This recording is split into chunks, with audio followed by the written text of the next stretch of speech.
Blessed to be a part of your day. Kevin Miller in the morning, KIDO Talk Radio. Don't forget, next week it is Miller's Mission. We need members of the Penny Patrol.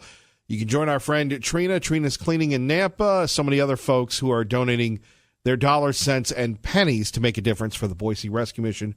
More details at KIDOTalkRadio.com or BoiseRM.org. Hank, good morning. You're on KIDO Talk Radio. Good morning, Hank. Good morning. I'm going to make a prediction. Go ahead, Hank. Okay. In this, Roberts tends to play the role of Charles Evan Hughes there in the 30s by voting sometimes with the liberals in order to avoid such stuff that's politically hot or sensitive. And that's Roberts' tendency, in other words, where it's politically sensitive, particularly if the left goes up in arms because he doesn't want to affect the prestige of the Supreme Court. It takes 4 votes on the court to hear a case, in other words, on appeal. In other words, they have to vote to issue the cert. I think that Roberts and Kavanaugh in conference will vote not to have the cert, and they will let the decision stand by refusing to hear the case. I think that's what's going to happen at the Supreme Court. So you're predicting that the Alabama, Missouri, and every other situation, they will let it stand. Of course, you would have a district court, though. They could shoot it down, right? The district court could shoot it down, but I think it'll go to the appeals court. I think most of the appeals court will probably uphold Roe versus Wade. If it goes to the Supreme Court, you're going to see both Kavanaugh and Roberts. The same analogy to Owen Roberts and Charles Evan Hughes in the 30s when they occasionally stitched in time. In other words, when it got too politically hot, not to vote for New Deal programs that were constitutionally dubious, they switched to the liberal side to avoid hurting the court. That was their rationale for what they did. And I think Roberts is the same mindset. And I think that in this situation, they're going to basically vote not to hear it. So what they'll do is they'll let the decision stand by not hearing the case. Hank, we appreciate the call. I hope you're wrong. Joining us now, Congressman Russ Fulcher. Congressman, good to have you with us. Thank you, Kevin. Thanks for giving me a chance to come on today. You know, we're getting ready for Miller's Mission. I know you're busy, but you've always been there. We always appreciate you supporting us as well. Well, it's a worthy cause, and I appreciate you doing that, and all the good people that benefit from it do as well, Kevin. You know, Congressman, obviously the situation going on in Alabama, Missouri, and other places, it's burning up the headlines. But if I could, hear you speak about life when you were in the state Senate here at the Idaho Chooses Life banquet every year, could you take us back to that and how precious life is? And we've seen everything tilt so much to the left. Now we're seeing it go back to the right. Not talking politics, just talking principles, ethics, and values that you share when it comes to life. How important is it that we have this discussion and this debate? Well, Kevin, not all issues are created equal. And when I was in the state legislature, that was that was the primary issue that I took on. And that remains to be the case here. And the reason is if a culture, if a society, if a people can't embrace life, then that has impacts on who we are. That has impacts on everything. That has impacts on how we view the world and our entire value system. And by the way, I'm not just talking about life for the unborn in the womb. I'm talking about how we value it at the end of life stage. And the issue of life is foundational, and that defines who we are. And without a proper perspective and a proper valuation for people, for individuals, and for life itself, then everything else gets skewed in a very bad direction. And all we need to do is take a look at some other cultures that does not promote that and see what's happened in those societies. So there's not a more honorable issue to take on and support. Well, and we see this because of what we've heard about the left and what's going on in Virginia and New York. Now you see conservatives rallying to say, let's go to the Supreme Court. you can't really blame them, and some would say that it's about time. I agree. And a couple things happened when New York took their steps and then Virginia attempted to take their steps, and there was these movements in the Northeast to basically approve infanticide. And it was a wake-up call to a lot of people that say, hey, look, we can't let this trend start. And to back up one step further, Kevin, I would tell you that I think that there is a reason that there is more focus on the life issue at the state level by the abortion industry, by the so-called choice folks, and so on. And that is, there is a perception, right, wrong, or indifferent, there is a perception that the Supreme Court is moving towards a lineup of judges that would overturn the Roe v. Wade decision, should it be confronted there. And if that were to happen, then the abortion issue reverts to the states and the way that it was prior to 1973. And so the abortion industry and those who want to see that promoted are taking their fight to the states. Well, and we shall see it. And we had a little skirmish here in Idaho. Obviously, you've been a strong champion of the pro-life movement for years. Your thoughts on any or all impact it'll have here in the Gem State? Well, we've been a leader in that arena, and I personally think that the mindset of America is changing. I can tell you, in the chamber of the U.S. House, that issue is not coming up on the Democrat side. They realize that they are losing the hearts and minds of America in that sense, I believe. And so you're not seeing that front and center on the agenda and on the platforms of the 23 or 93 or whatever it is Democrat candidates for president. And rightfully so. They have other things that they should be focusing on. And frankly, I think, not to segue too much, but on that topic, I think it would be very difficult for a Democrat candidate now to try to go front and center in front of America, given the recent agenda that they tried to put out there. Congressman Russ Fulcher joining us. Kevin Miller in the morning, KIDO Talk Radio. The other big news of the day, obviously, 120,000 troops could be going to the Persian Gulf, non-essential personnel moving out of Iraq, something that you consider very seriously in your responsibility of representing the people of the 1st Congressional District here, sir. You've met with members of the military. You've been honored to, give them recommendations to service academies. Your years here now in Washington, back and forth. This is a grave responsibility, but as you know, Iran has always been a challenge for all of us and for the world, really. That's true. And first of all, you're talking about a mindset, a paradigm shift that is totally different than what we have in America. This is a part of the world that sponsors and promotes terrorist activity all over the world, not just America. They're into some major level disruption tactics, and our objective is to try to make sure that whatever nefarious activity that they're attempting to promote gets confronted on their soil or a lot closer to their soil than on ours. And is it controversial? Yes, one may say so, but I would just, for whatever it's worth, Kevin, I would just say if people stopped and studied this situation, looked at the data, they don't even have to see some of the confidential things that potentially I've seen.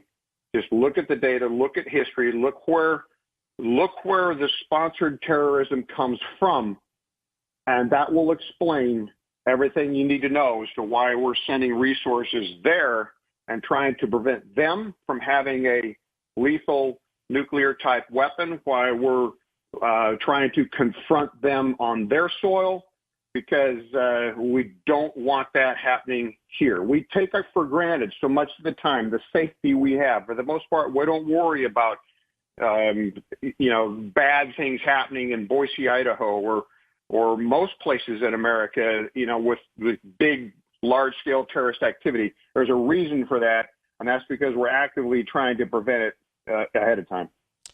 Congressman Fulcher, it's been too long. We appreciate the weekly updates. As we say, or I'm sure they say more in Congress than we do, keep your powder dry, sir. Okay, my friend, and appreciate the opportunity to provide those updates. You take care. Thank you, sir. Thank you. Bye-bye. Bye-bye. There we have it. Congressman Fulcher joining us. Coming up, Reverend Pat Mahoney will join us from Washington, D.C. He's in Idaho today. He will be talking about these battles going on. Coming up next, David Ripley will join us as well from Idaho Chooses Life. We'd love to get your calls. 580-5436, 580-KIDO.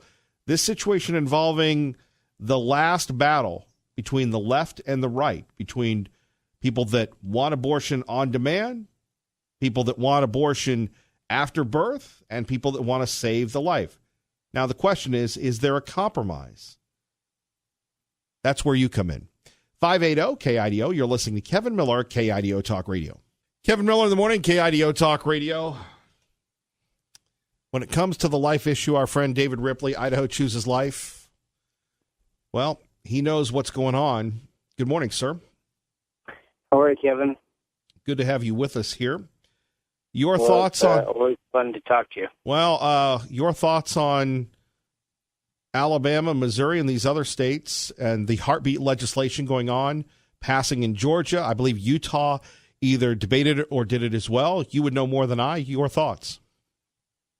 Well, I think Alabama's new laws, clear saying that a growing number of Americans are not willing to tolerate, the industrial destruction of innocent babies in the womb. And it's great that legislation has been passed in Georgia and Alabama, Kentucky, and Tennessee have, I think, done heartbeat legislation this winter as well.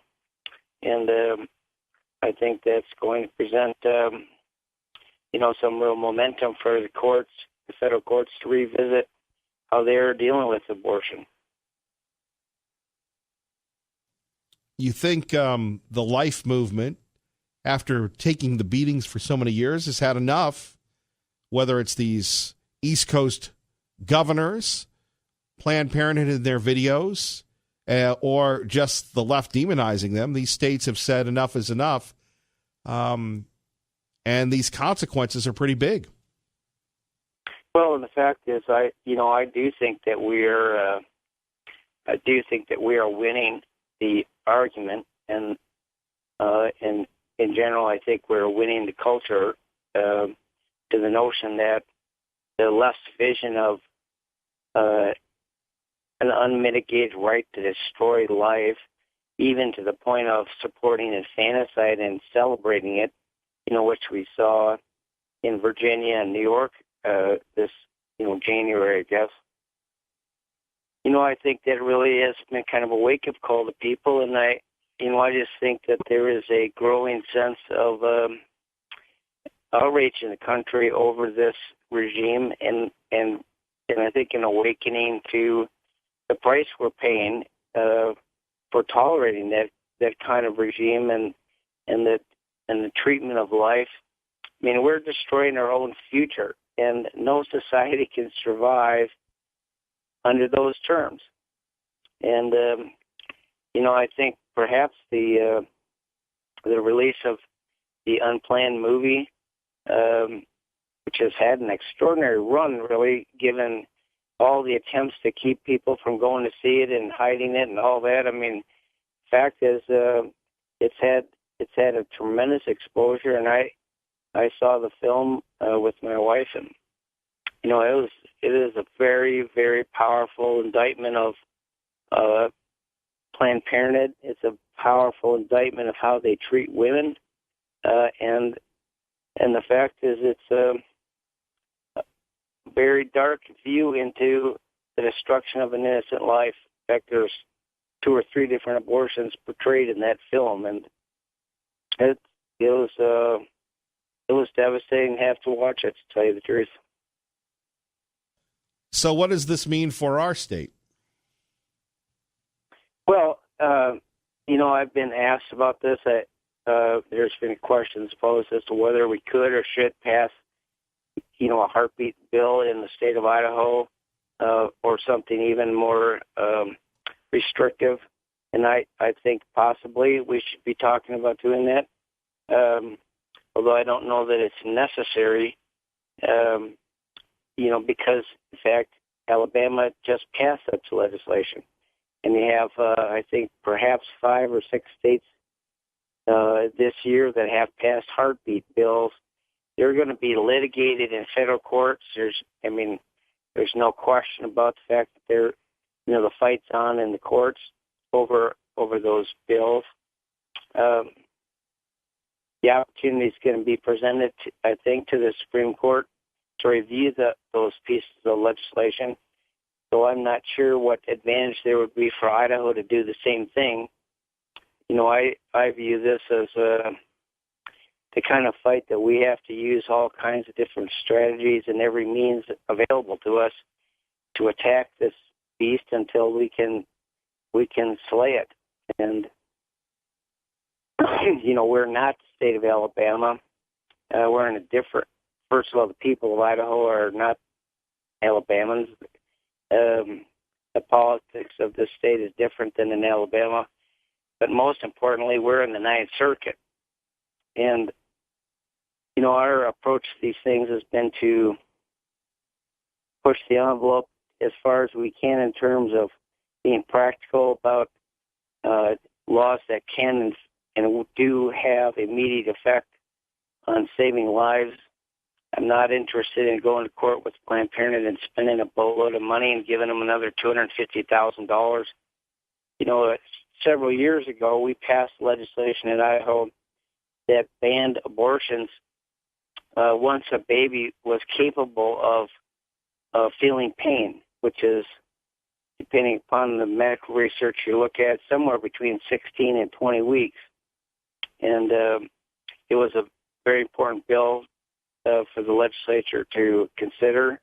It was a very important discussion for people to become aware of the fact that these are human beings that suffer. This abortion procedure is horrific.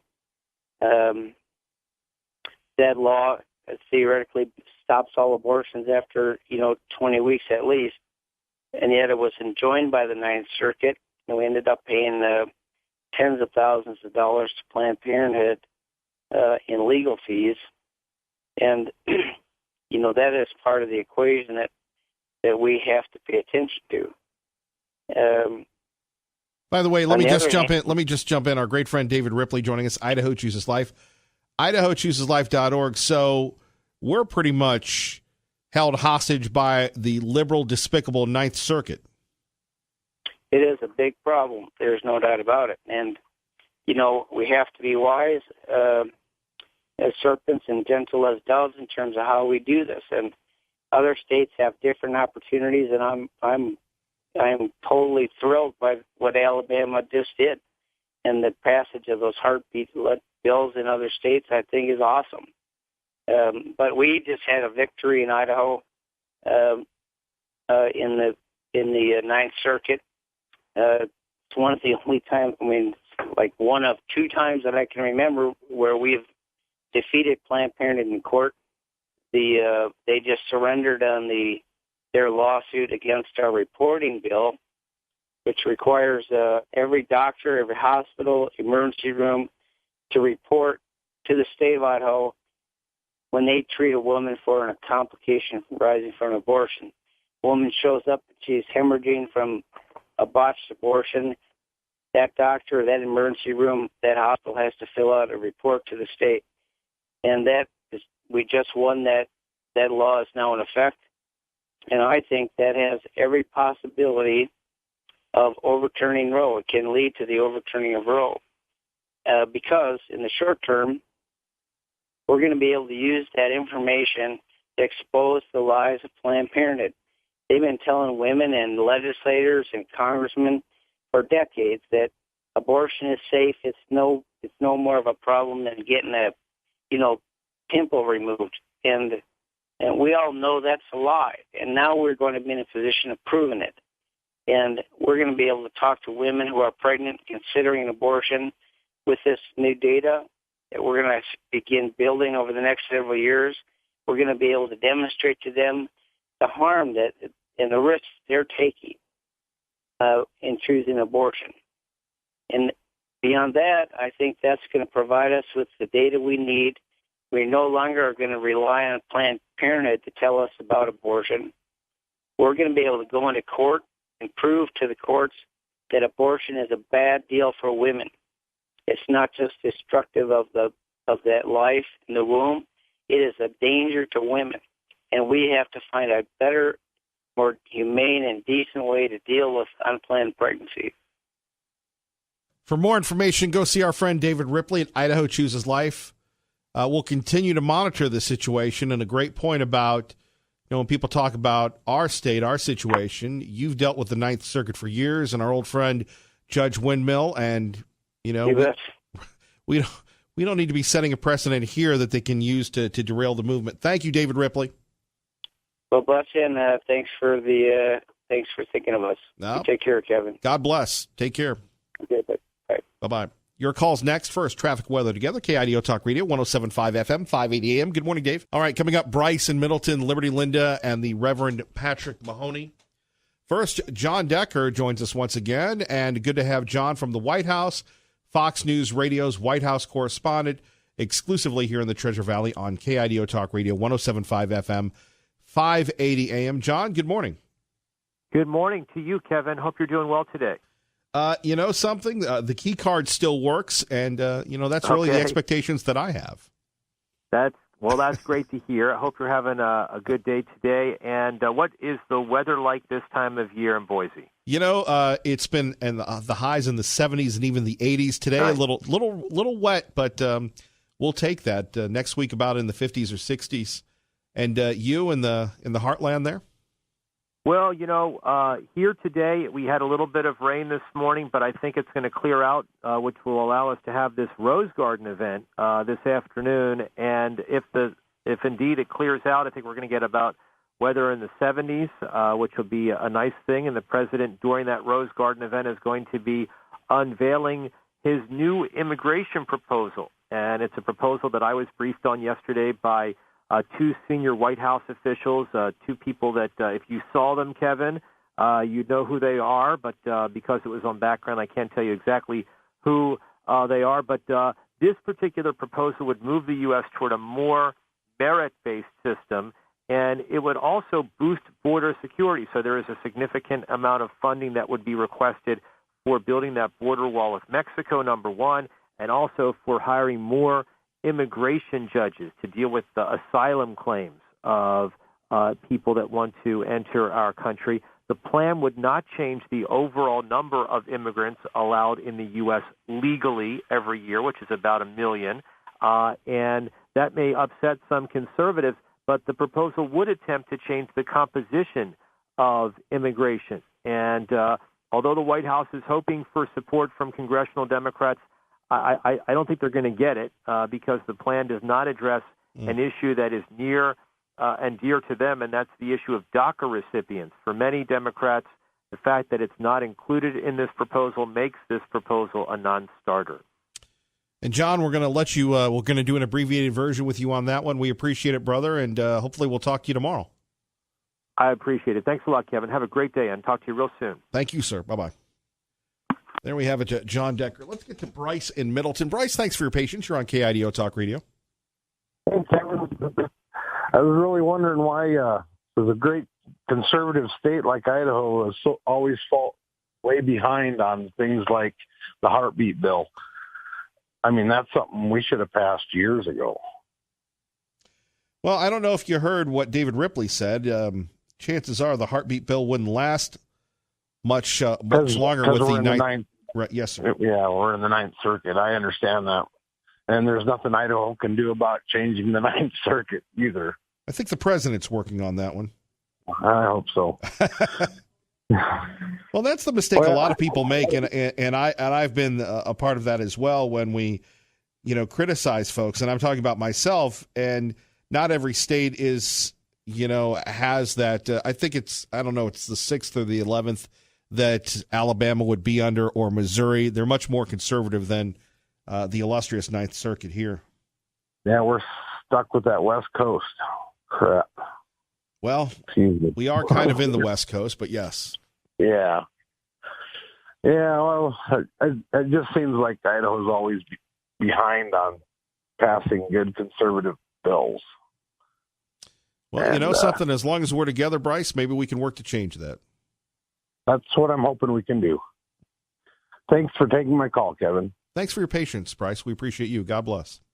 You bet. God bless you. God bless you. All right. Joining us now, it's an honor to have him on, the Reverend Patrick Mahoney, board member and chief strategy officer for Stanton Healthcare.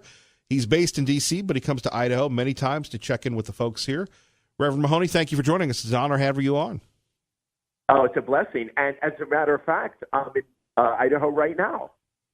And it's, we wish we had the typical Idaho weather, but a little rain will do. Your thoughts, sir, on what's going on across the country where we have states saying enough is enough.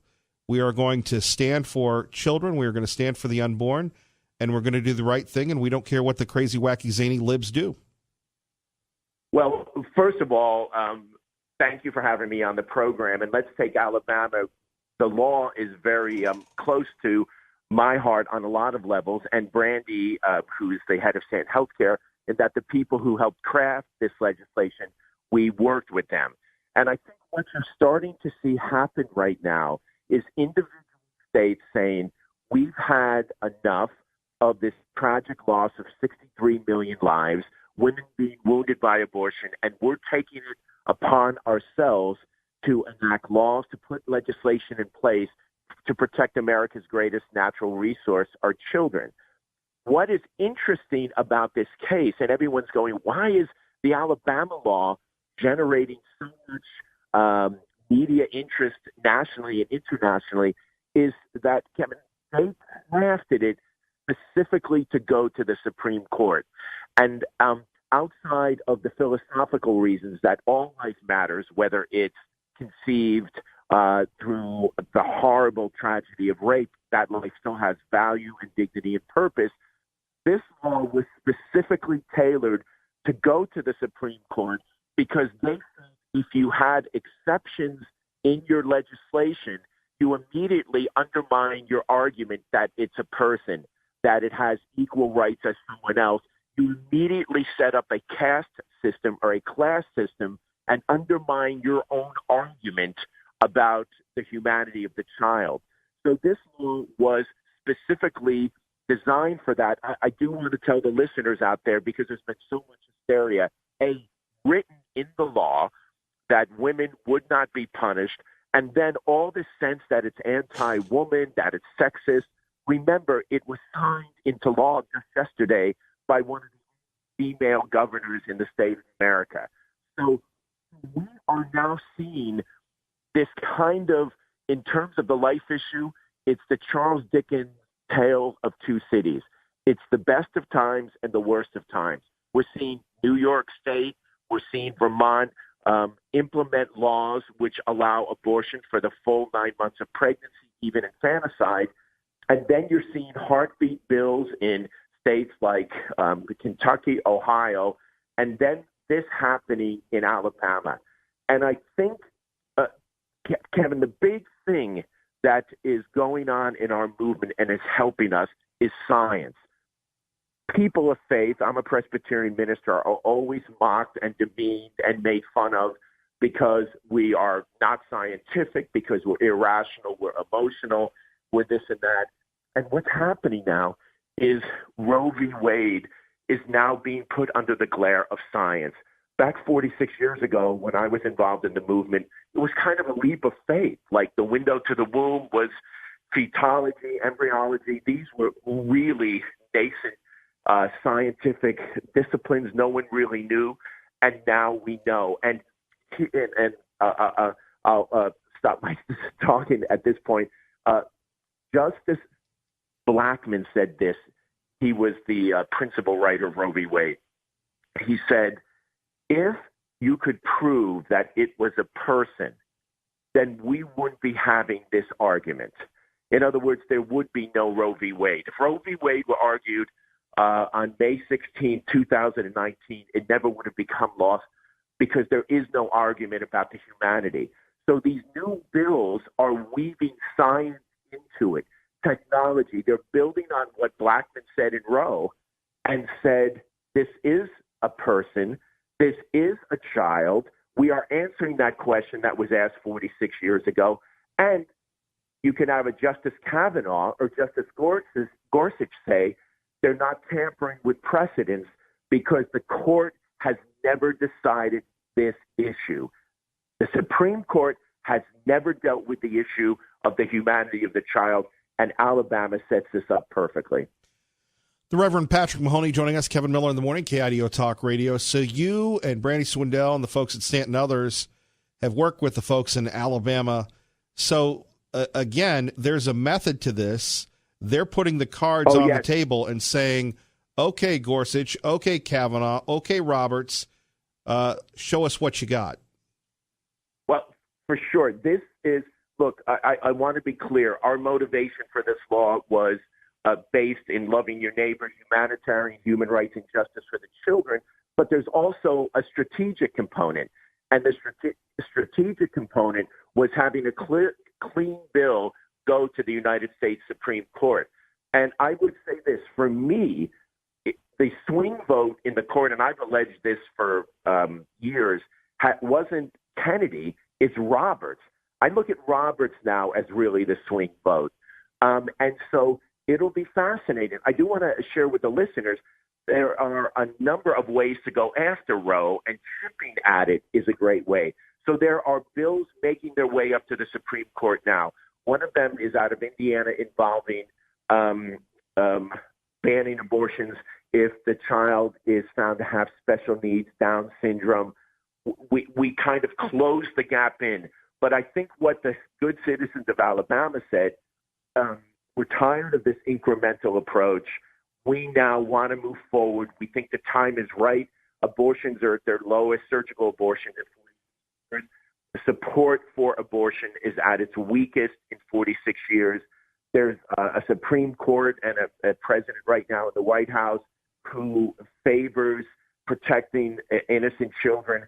And so I think we are moving. That's why you're seeing all of these heartbeat bills pop up. At the same time, you're seeing completely irrational response. Whatever one views on abortion, can anyone have any sense of integrity or compassion saying that we support abortion to the very moment the child is born? That if a child is born, like our governor, I work on Capitol Hill, live in Virginia. The governor of my state in Virginia described infanticide. So we're seeing this massive pendulum swing on this issue. And I think, Kevin, what's going to ultimately happen is you're going to see this state-by-state battle. We're just asking the Supreme Court. We'd love to have, obviously, abortion outlawed completely, but at the very least, we would like the right to decide in our own states and move forward to protect these innocent children. The Reverend Patrick Mahoney joining us, Kevin Miller in the morning here, KIDO Talk Radio. So when we take a look at... and I'm not on a sex strike, by the way. I just want to share that for the listeners out there. This is in-depth team coverage, sir. We appreciate that that disclosure. That's the point I'm making and how crazy progressives are going.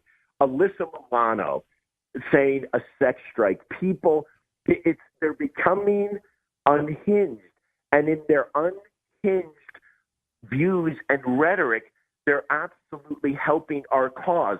It used to be 20 years ago, 10 years ago, abortion was safe, legal, and rare. That was the mantra of the pro-choice movement. Now it's count your abortion, empower abortion for the full 9 months, infanticide. And this kind of rhetoric is completely driving our movement in a positive way. Because by and large, the American public is complete. I think 82% of the American public is opposed to abortion for the full 9 months.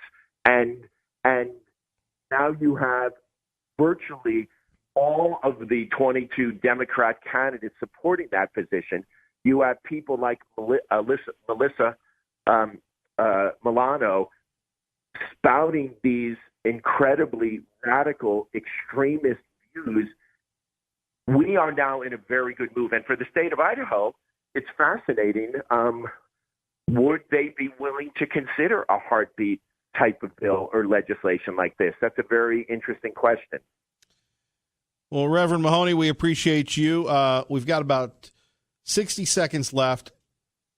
Spiritually, in speaking the voice of being a Christian, a reverend, what's at stake here when we're talking about the battle for life?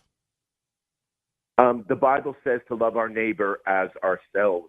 We are fighting for the very survival of our nation and the future of our children. If we as a country cannot protect innocent children in their mother's womb, then no right, no freedom, no liberty we have as secure. How can we consider ourselves a just society if we cannot defend the most defenseless in our culture and society? So, Kevin, for me, and I think for so many others, this is not about politics. This is about for my children and grandchildren and the future of what kind of America we want to have. Reverend Mahoney, we'll have to have you back. Enjoy Idaho. God bless, sir. Thank you. Always love the Gem State.